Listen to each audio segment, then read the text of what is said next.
தளபதி யாரே? கவனமாக கேளுங்கள், இது கம்சனின் கட்டளை. நாளை காலை சூரியன் உதிக்கும் போது இந்த நாட்டில் 2 வயதுக்கு உட்பட்ட எந்த குழந்தையின் அழுகுழலும் கேட்க கூடாது. இந்த பம்பு, இந்த வாள், இவ்வாள் கொண்டு அத்தனை குழந்தையும் சதக் சதக் என்று வெட்டி கொள்ளுங்கள். ஐயோ சாமி, நீ நல்லா இருப்ப, முதல்ல அதை இப்படி கொடு. இத வச்சுக்க, வாள் மாதிரி. ஐயே, இதெல்லாம் வேணாம், அதுதான் ஒரு கெட்டப்பா இருக்கு. கெட்டப் எல்லாம் சரிதான், அது உள்ள இருக்கிற மருந்து மூஞ்சி முறையில பட்டுச்சுன்னு வச்சுக்க, தீ வேகத்துல ஜுரம் வந்து ஒரு வாரத்துக்கு எழுந்திருக்க முடியாது.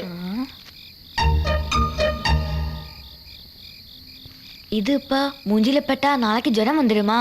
ஆமா, ஏன்? நாளைக்கு எனக்கு கணக்கு பரீட்சை, நான் ஒண்ணுமே படிக்கல, பேசாம அடிச்சுட்டு ஜூட்டு விட்டலான்னு பாக்குறேன். அடியாச்சி, அப்பா அம்மாக்கு தெரிய வேண்டாம். தெரியாது. Thanks, welcome.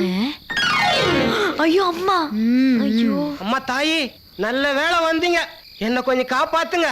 1 மணி நேரமா என்ன புடிச்சு வச்சுக்கின்னு கம்சன்றாரு, கத்தின்றாரு, அவனை கொல்லு இவனை கொல்லுன்னு என்ன கொல்றாரு தாயி. லாஸ்ட் பஸ்ஸும் போயிடுச்சுன்னா நான் நடந்துதான் போகணும், என்ன கொஞ்சம் விட சொல்லுங்கம்மா. முத்தங்கள், இனி 2 டைலாக் தான், இப்ப கிருஷ்ணன் கம்சனை கொன்னுடுவான். ஐயோ, அதை விட என்ன கொல்லுடு சாமி. சரி முத்து, நீங்க கிளம்புங்க. முதல்ல முத்தங்கள் கொஞ்சம் நில்லுங்க, நான் பேசி முடிச்சிருவேன். நீ பேசினே நான் கேட்டுனே போறேன்.